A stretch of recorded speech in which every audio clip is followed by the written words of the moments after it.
Welcome back to Tech Ascent, the show where we dive into the trends, strategies, and success stories that are reshaping the tech landscape as we know it today. I'm your host, Oliver Clingain. I'm also the founder of Ascension, the premier business development partner within tech. Today, we've got another great guest joining us, joined by Natcho Angelo, the co-founder and CEO of Kuubiik. Natcho, welcome to the show. Hi, everyone. Hi, Natcho. It's a pleasure to have you on. It's great to meet you. Would you mind telling the audience a little bit about yourself and what you guys do at Kuubiik? Yeah, of course. So my name is Natcho. I'm one of the co-founders here at Kuubiik. Should I maybe go through the whole journey of where we started, or? Yeah. We can start at a high level if you'd like, and then we can dive into that in a couple minutes. All right. Okay, sure.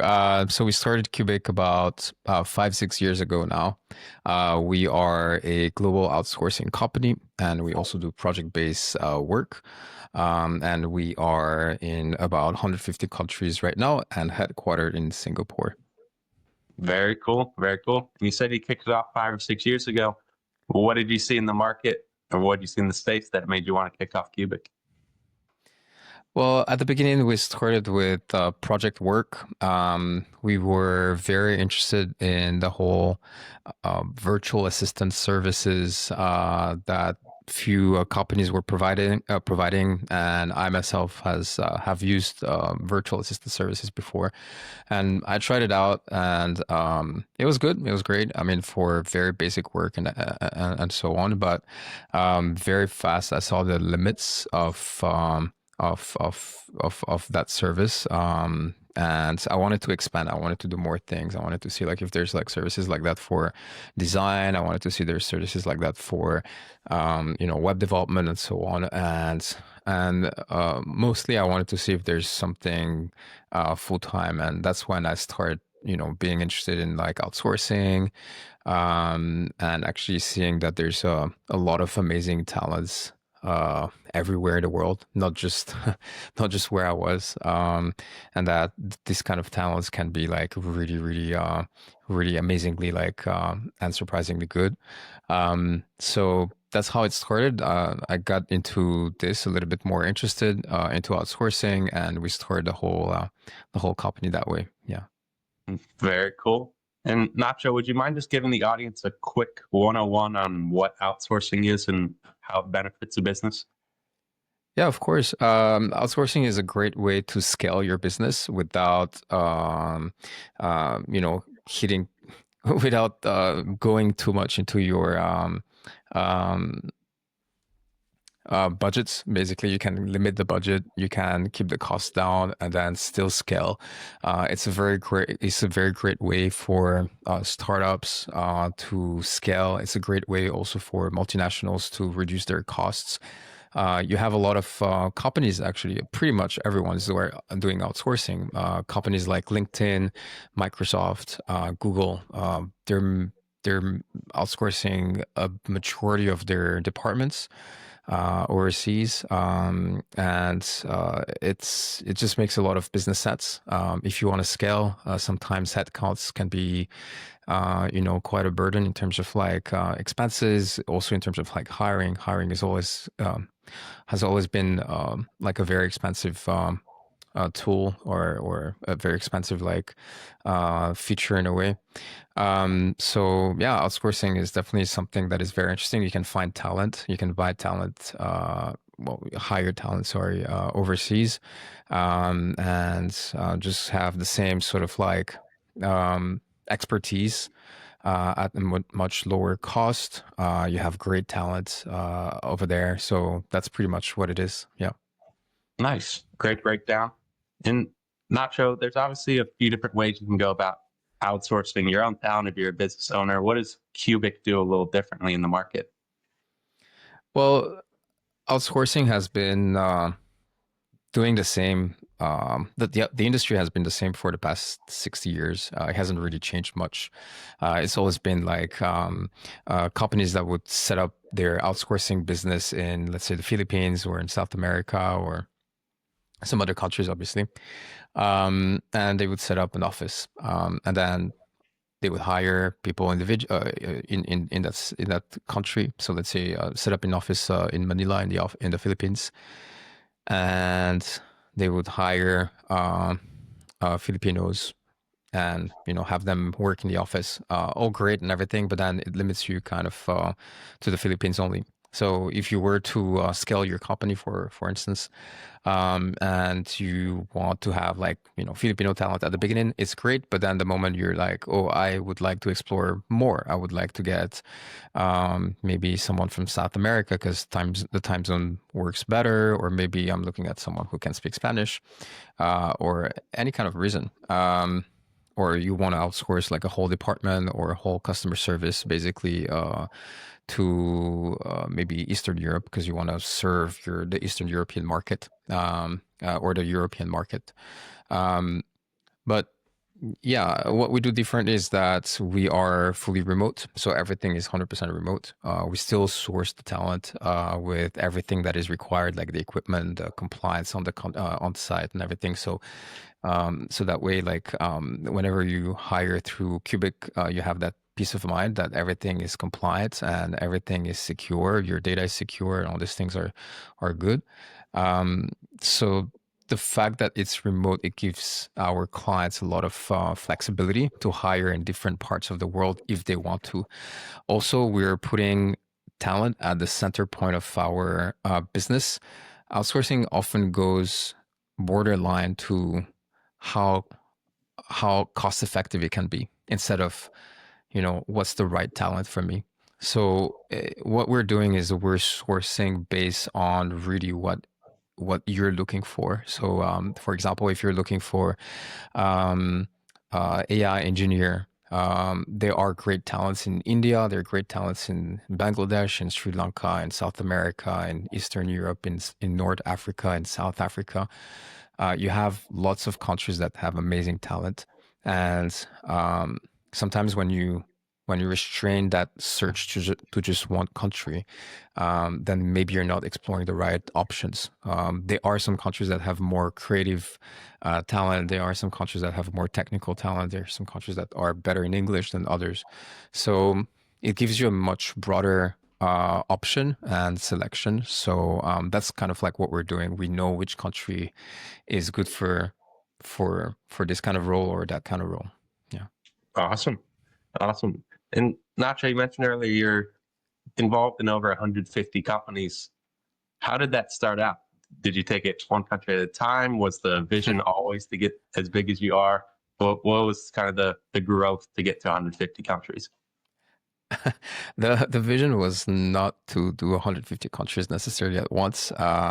It was to get started with maybe one country. We started in Singapore, and this is where we started scaling. We service Singapore clients at first, and then we started servicing Australian from New Zealand as well. Then we started seeing requests from the US, from Canada, from the UK. So it just like started growing. In terms of the talent base, it's pretty much everywhere as well. We started in Southeast Asia, but now we have a lot of talent from South America as well, from even Japan, Korea, from Canada, US as well. Sometimes people outsource, but they don't necessarily want the cheapest. They just want something more flexible that is not a full-time employee, but they want something a little bit different. So we do these kind of things as well. And yeah, that's where things started expanding. Yeah, great talents everywhere. So that's just like the map started like getting more full and fuller. Compounding effects taking place. That's right. And, Yeah. and Nacho, what's the makeup of your own team? What does Kuubiik look like in terms of, do you guys hire globally? Are you guys based out of Singapore? What's the makeup of your company? Yeah, I think our company is a pretty good reflection of how we operate and how we also search for talent. So I would have talent in Southeast Asia, in Singapore, in Indonesia, in Malaysia, in India. I have people from Sweden, from Europe as well, the rest of Europe. I have people also in Canada, in South America as well. It's very spread out. Obviously, to cover all these countries, I need to have more, more talent as well. But yeah, the team is also pretty much everywhere. Very cool.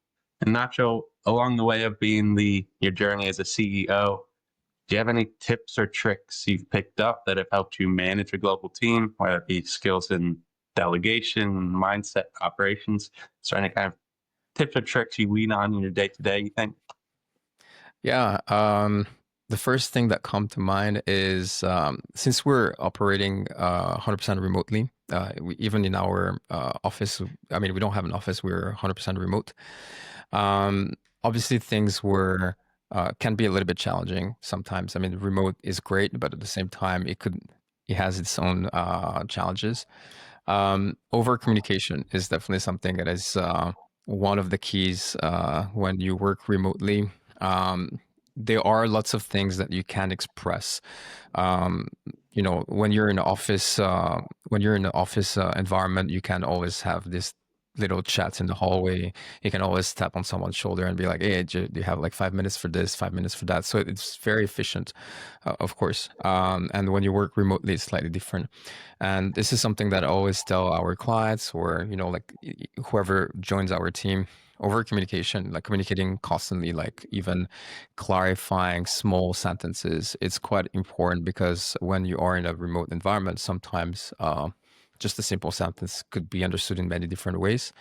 So it's very important to clarify and be very descriptive and everything. So you might be spending a little bit more time explaining what you're trying to achieve, but the results at the end of the day will be exactly the same, if not, better. And in terms of productivity as well, it's a lot more efficient because then you also eliminate all these small talks in a way. So, yeah. Mm-hmm. Mm-hmm. Yeah. And I like that. Just the day to day efficiencies. And like I said, there's pros and cons of in office versus remote. Prior to launching Kuubiik, were you in an in office environment? And what was your kind of background like before launching? Yeah, I did work in an office. Actually, always worked in an office. My background is quite widespread. I worked in sales, even in retail, something like Zara or these kind of things. I worked in banking. I was a teller. I worked in real estate. I was an agent for a few years for Century 21. Um, I also worked in M&A, in merger and acquisition, and finally, I started like working a little bit longer in another field, which is more in the charity sector. And I was handling like marketing over there, so everything marketing from social media, from digital campaigns, also like anything web related, like setting up like websites, platforms, and products. So that's kind of like the background. And how I landed what I'm doing today is because of what I was telling you earlier. Is like I started personally like getting like a VA, and I saw how things worked, and I thought there's much more that can be done on that in that area, and I thought of like maybe setting up my own thing. Mm. Yeah, very cool. And I always find those are the best companies because the pain point of the founder created a solution, essentially, is what it boils down to. Yeah, and it's always there's always like things like that. Even like back then when I worked in another company, I we didn't necessarily outsource, but we were working with like some with an agency, and the service was not necessarily like top notch. You would the first part would be always amazing. Like you get all this like great talk. People would be like, yeah, of course we can do this, we can do that. But the moment the job starts, things go a little bit lower, things go down. The person that they assign to your account is not the right person, or maybe it's like just an intern. And then you feel a little bit, left out. And so this whole experience of working with services basically got me to think that there's got to be a better way to service other clients as well. So it doesn't matter if it's like outsourcing or something else, actually. Service is always like something that is key. If you have a poor service, if you're not able to actually understand exactly what the person wants and really care about how to fix their issues or their challenges, the challenges that they have, then your service doesn't really matter. If you have awards or if you have great clients working with you, then the person that you're servicing is not going to have a pleasant day. Yeah. Mm-hmm, mm-hmm. And at Kuubiik Natcho, do you have any strategies in place that you've developed that solely impact customer success? Well, I think we're doing our best to provide a very good service. I always tell my team the objective is not to close as many deals as possible. The objective is to service as many businesses as possible. Actually, really help them understand their pain point, understand why they're currently looking for someone to outsource someone. Is it because it's a financial decision? Is it just because they're looking at expanding? Are they looking at scaling very fast? Because that could be also a very good way to scale. Like you can hire like just 30 people at once very fast. So I'm always trying to understand what's the pain point, what's really what are they actually trying to achieve, and then focus on that. So that's really like what I'm trying to do as well. And I think of a proof of what we've implemented is a little bit our retention rates. Our retention rates are really great compared to like benchmarks, and probably like around like 20 20% like higher if benchmarks in outsourcing in terms of like client retention or even like staff retention. As a matter of fact, if let's say if it's around 60 to 70%, we're currently around like 90 plus. So we're very happy about that. And I think that's a testament of like the kind of like effort that we're putting into servicing our clients. Yeah. And the staff as well, obviously. No doubt. And 90% retention, 90+% retention in any industry is usually very strong. So to be something as volatile as the hiring, the outsourcing market, then I think it's very impressive. It speaks for itself. Yeah. I mean, I feel like it's always important. There's always two school of thoughts of either you acquire or you retain, and I believe that retention is like very, very important. I mean, acquiring someone, you will always have businesses looking for talent. It's not something that is gonna depreciate, even with AI coming up and everything. You still have people needing to, need to hire talent, whether it's overseas or in-house, doesn't matter. But um, so with that in mind, like re, retaining your clients is probably one of the most important things you can do in your business. And actually, as a matter of fact, the as we started Kuubiik, as I said, like 5 or 6 years ago. Um, in the first 5 years of Kuubiik, we didn't do any marketing. We didn't spend anything on marketing, which is quite interesting. And we still got more and more clients, and all of these new clients that we got were all through referrals. So I guess that kind of like also show, client satisfaction and, them feeling like they could actually refer that to somebody else. It's a good feeling. Yeah, so I feel like it's very important, just like client retention, client relationship, building a not just a professional relationship, but like almost like a personal relationship where you can really understand them on a personal level, but also professional level. Yeah, super unique. And that's a super powerful way to grow as well, especially as a startup in a pretty competitive landscape. That's a super great way to grow. So congratulations on building that strong foundation. But Natcho, how are you going about breaking through the noise of the market now? Or do you have any marketing strategies that you have in play? Yeah, I mean, if we're talking about AI is at the core of all the topics right now. Everyone's talking about AI. Every business is looking at how they could do something with AI. So definitely a thing we are also into that. We're currently looking at how AI could impact recruitment, the whole recruitment industry. There's a lot of discussions about this as well in the market, and it's just very interesting. There are so many opportunities to actually grab with AI actually.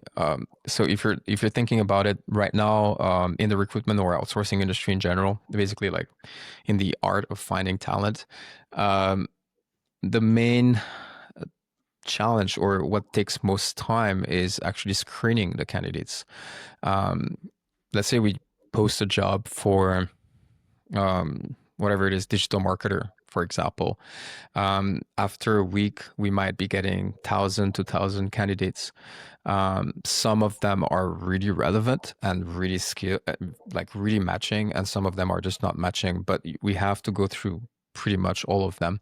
Sure, they are like screening questions, and I think, and you could call them like disqualifier questions in a way. Um, but that's not enough. Even after the disqualifying question, you still have like hundreds of like candidates that you still have to scrutinize one by one, and that takes a lot of time.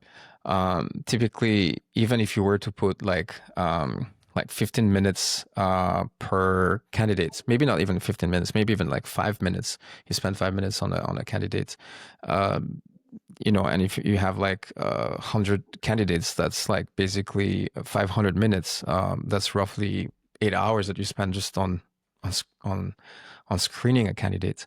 And if you're in-house company and you hire just one person every 6 months, right?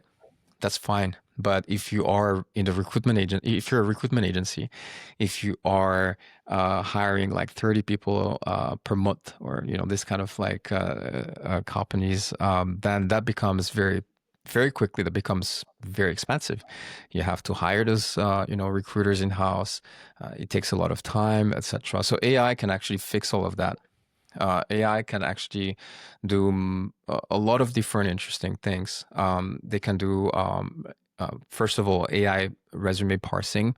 So they'll screen your resume immediately and say that, well, just based on the resume, it's a X percentage match. Now, you might think, is that really accurate? Well, that's where AI is like, developing. And as you've seen, I think everyone have seen this like video of Will Smith eating something. I forgot what it was, eating pasta, I think, about 2 years ago, and it was like all like messed up. And they did the same video about a few months ago, and it was just like perfect.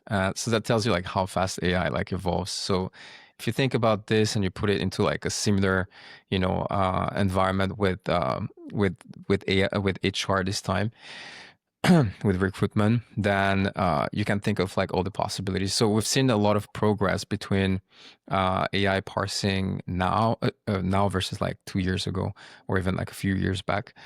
So that's just one step. After that, you have other very cool things, like the one of the things that we're doing here, that we're developing in house, is the AI interview. Um, we don't want to take away like interviews at completely, right? That's not the goal, but we want to take away perhaps the first screening interview, right? Which takes a lot of time, right? Perhaps you've probably looked for candidates before, and you would get their resume. Even the recruiter would tell you like, yeah, they're great. Trust me, we interviewed the person. But then when you end up interviewing them, it's not really what you thought, because maybe you have something in mind already.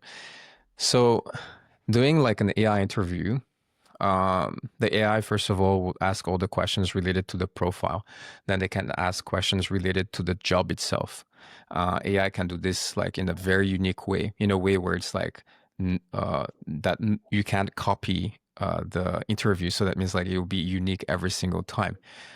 If you apply and I apply, the questions will be different, right? And then I apply to another job, and then you apply to the other same job. All these questions will be still very different. So it's very unique. The scoring is actually very accurate. At first, I also thought that maybe, the scoring might not be very trustworthy, but it's actually very impressive. I always compare it with my actual recruiters, and I tell them like, look, let's see how well you score that person, and then we'll ask AI to see like, and compare. And AI is doing an amazing job, actually very, very accurate, even providing much more details.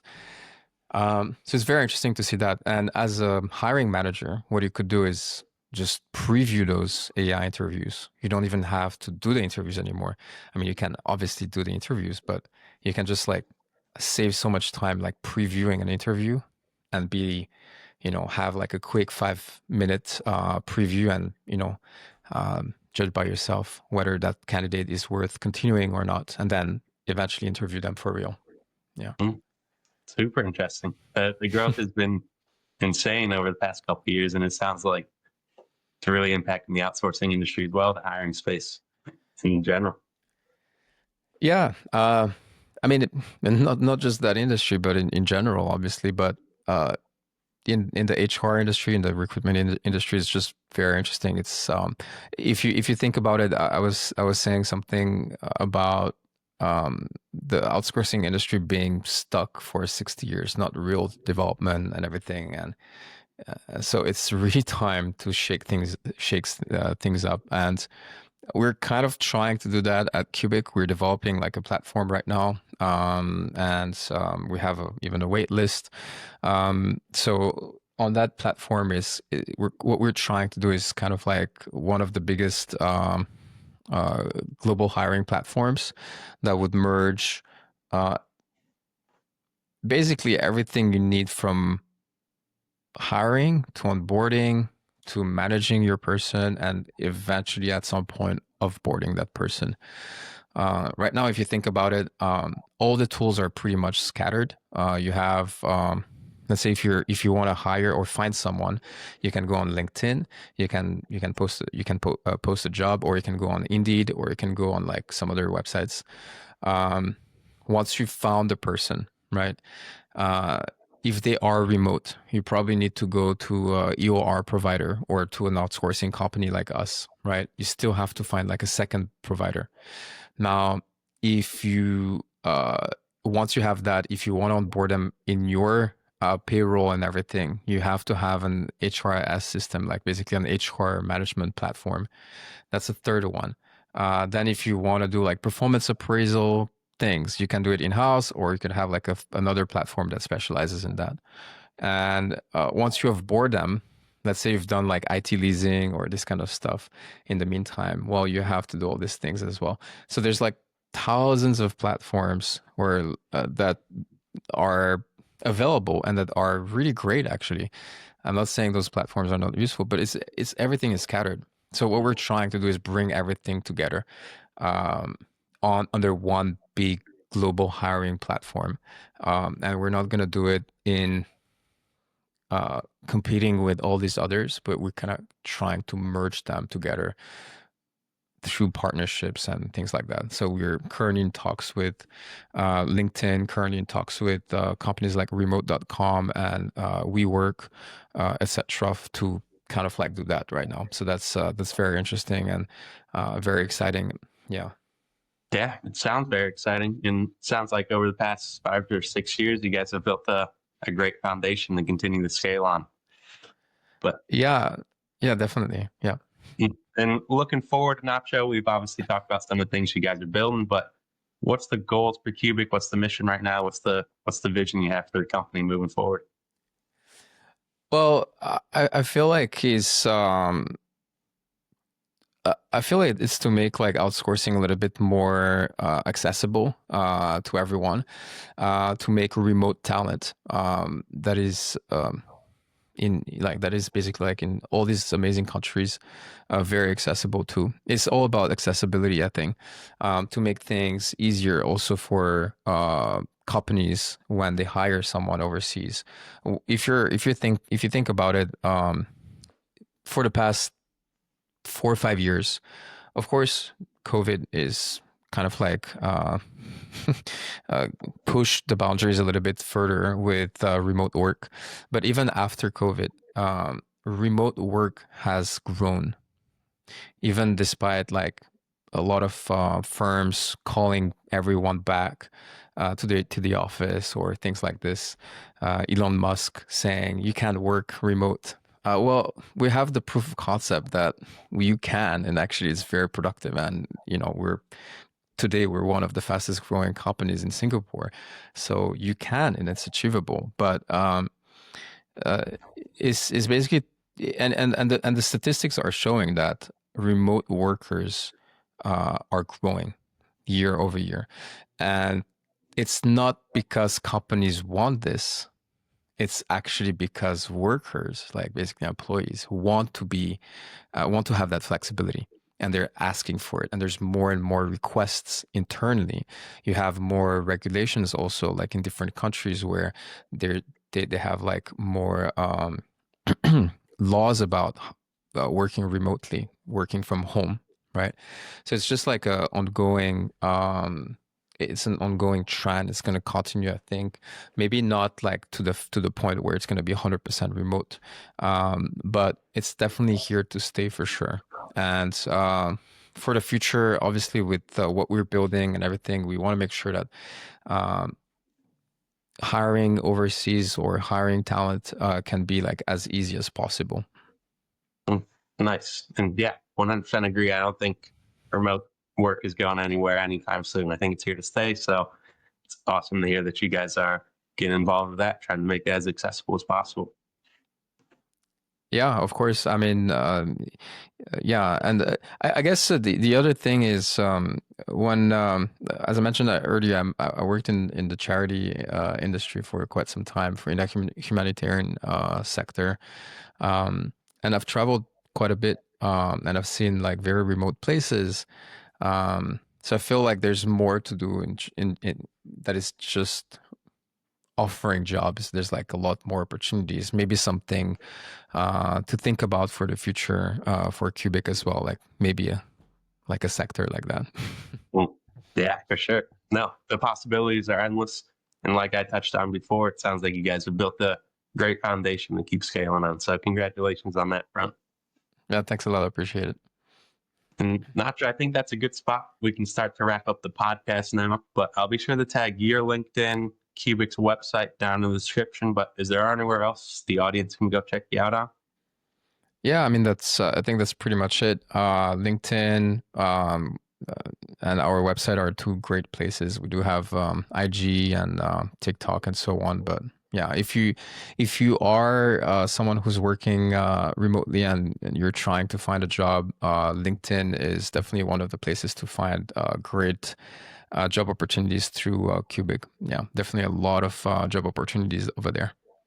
Yeah, very cool. I'll be sure to link that all down in the description so people can go check it out. But for everybody tuning in, thank you for your time. Thank you for listening this long. Natcho, thank you for coming on the show. Yeah, thanks for having me. It's Have been a a good day. pleasure. Okay, bye bye.